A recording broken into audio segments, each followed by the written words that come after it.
Terrorist threats in the Middle East and around the world. Joining me now, the top Democrat on the House Intelligence Committee, Congressman Adam Schiff. Congressman, thanks so much for being here with us.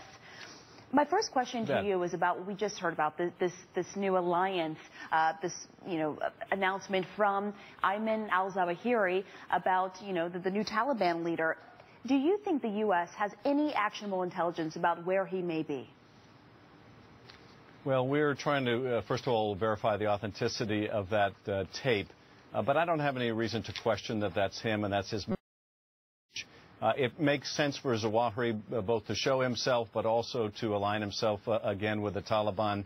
Particularly after Mullah Omar was revealed to have been dead for a couple of years. The fact that Zawahri is not seen or heard of very often may have people calling into question whether he's really leading the organization, whether al-Qaeda can really compete with ISIS, which seems to have the momentum in terms of the terrorist world. And aligning once again with the Taliban that has given al-Qaeda sanctuary makes sense, I think, for Zawahri and for al-Qaeda to avoid a splintering of the Taliban. The Taliban are fighting among themselves over succession right now. And in that fight, they have the risk of losing territory and personnel to ISIS. So it makes sense for Zawahri to do that, and it doesn't surprise me that he has. So do you think that Zawahri is concerned about the split and how that could impact al-Qaeda?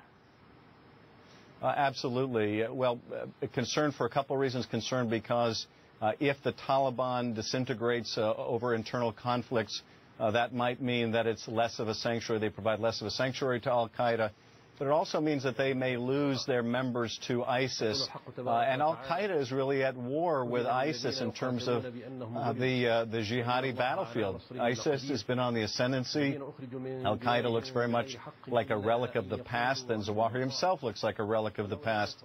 So they're very much, I think, concerned with the stability and the long-term prospects for the Taliban. Zawahri has been in the shadows for quite some time. In fact, I think the last time we heard from him was last September. Why did he decide to surface after this long period of silence, do you think? Well, I think it really has raised questions within al-Qaeda about the fact that Zawahri is heard from so seldom. And as I mentioned, I think particularly coming after it was revealed that Mullah Omar had been dead for 2 years. I think that al-Qaeda is worried that if its leadership doesn't show itself, its members are going to start questioning whether the leadership is really operational enough or whether they need to look for either new or different leadership or go to the rival terrorist power, that being ISIS.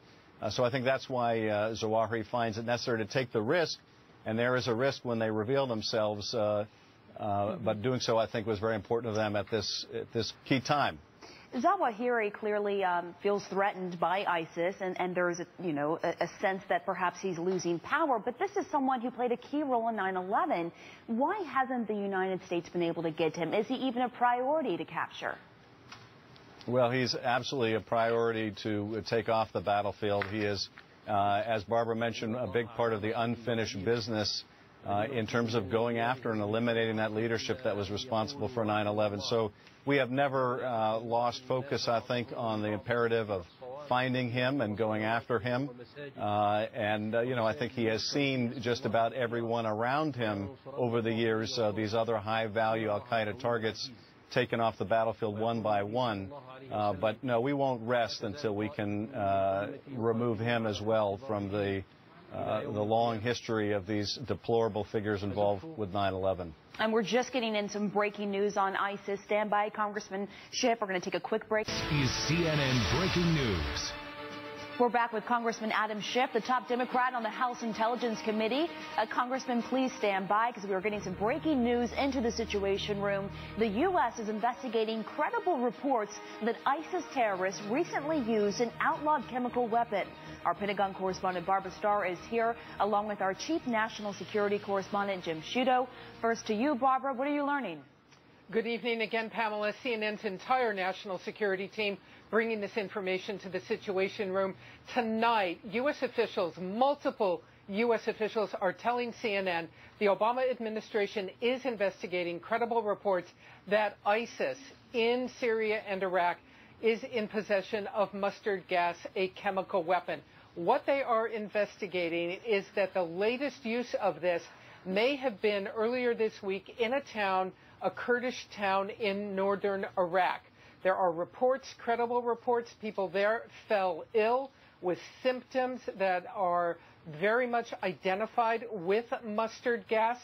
The belief broader than this one attack in this town in northern Iraq is that ISIS may have come into possession of mustard gas at some time before the attack earlier this week. Now, any question of chemical weapons in the Middle East, obviously very politically fraught.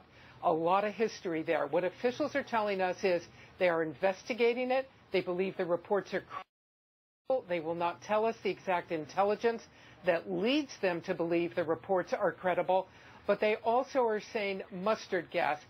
Low concentrations is kind of an initial sense that they have of it. Nobody has been killed by it. Actually, mustard gas is not all that lethal. How could ISIS have gotten mustard gas, though? It's very serious that they would have it. There are three basic options. Mustard gas from Syria, not declared by Bashar al-Assad when he was supposed to give up all of his chemical weapons, hidden stockpiles that ISIS came across, old stockpiles in Iraq, or even perhaps more troubling, has ISIS figured out how to make mustard gas on its own and fill rocket or artillery shells with it and then use it on the battlefield. All of this being investigated by the U.S. at this hour. Pamela? And I'm going to bring in my colleague Jim Sciutto now, because you've been talking to your sources in the intelligence community. How are they reacting to this new report? Enormous concern, because no matter how ISIS got this, if it is confirmed that this is indeed mustard gas, it's not a good thing, as Barbara was just referencing there. If they've developed the ability to make it themselves, that's, of course, enormously concerning. But even if they didn't, it's been of great concern for some time. I mean, this is basically a treasure trove of weapons. Iraq and Syria. A great deal of effort was expended during the Syrian chemical weapons deal. You remember when the U.S. decided not to pursue military action after the government of Assad used those weapons. The presumption had been, the claim had been, in fact, that they'd cleared Syria of these chemical weapons stashes. So is it possible that there were stashes that the U.S. and the West does not know about? That's possible. Did ISIS come into possession of them before that chemical weapons accord took place, or did they find them in Iraq? All these scenarios are not good. Chlorine gas had been used before, but mustard gas is more complicated to use, so that would be a step up in terms of capability. Again, these are questions being determined right now, but they are considering these reports credible. And really, if they do confirm them, however ISIS got their hands on them, this would be a significant development. Do we know exactly how it was administered, how many people it impacted potentially? This is what they're investigating right now. They do believe that it was a shell that was used to deliver this, and that takes some skill as well to operate that shell, to use it correctly. So that's something that they're trying to determine right now. But if it is determined that would be a worrisome development. In terms of, as Barbara said, no one was killed in this, but they did have symptoms, respiratory symptoms, that did not indicate chlorine gas, which is severe in its own right, but mustard gas also severe. But those symptoms specific enough that they made the conclusion, not the conclusion rather, they've made the supposition at this point that it was something more significant. Okay, Jim, stand by, because I want to bring in Congressman Schiff to get your reaction. Congressman, how concerning is this to you? Well, it's very concerning, and for really the whole length of this conflict, we have been following closely any allegations of the use of chemical weapons. I think it is fairly easy to conclude with respect to the regime that the regime did use chemical weapons, that in fact they continue to use chlorine weapons. Some of these chlorine barrel bombs are dropped from the air, and the regime is the only one that has that air capability. But in terms of ISIS, there have been public reports of ISIS using chlorine in the past. This would be a new and worrying report if it's accurate. I have no doubt that if ISIS could get their hands on this stuff, they would use it.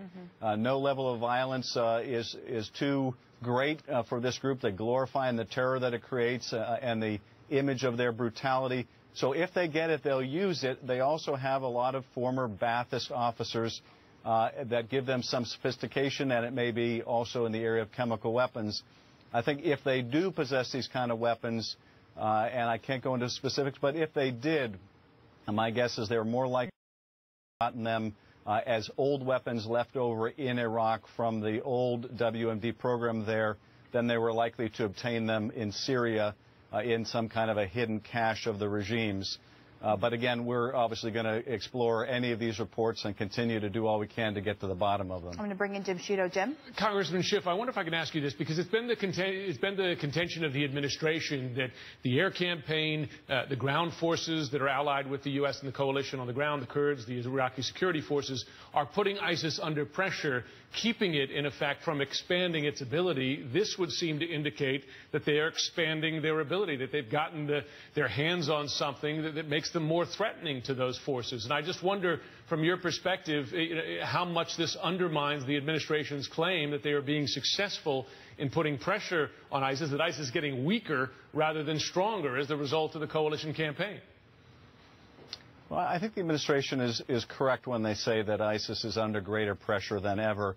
But that doesn't mean that they're not still a very potent force, and they are, and they're capable of taking over new towns, and they have, and they're also capable of exploring new weapons if they can get their hands on them. But I don't think that that means that the trajectory of the conflict is different than what the administration is saying. Even if they lay their hands on either chlorine or remnants of Saddam's chemical weapons program, I don't think that's a game changer as much as it is a new horrific element to this already horrific conflict. So I do think ISIS is feeling the pressure, and I think particularly with Turkey now taking some real steps to try to close down that border to infiltration of new ISIS fighters, that may help stem the flow of people into the conflict.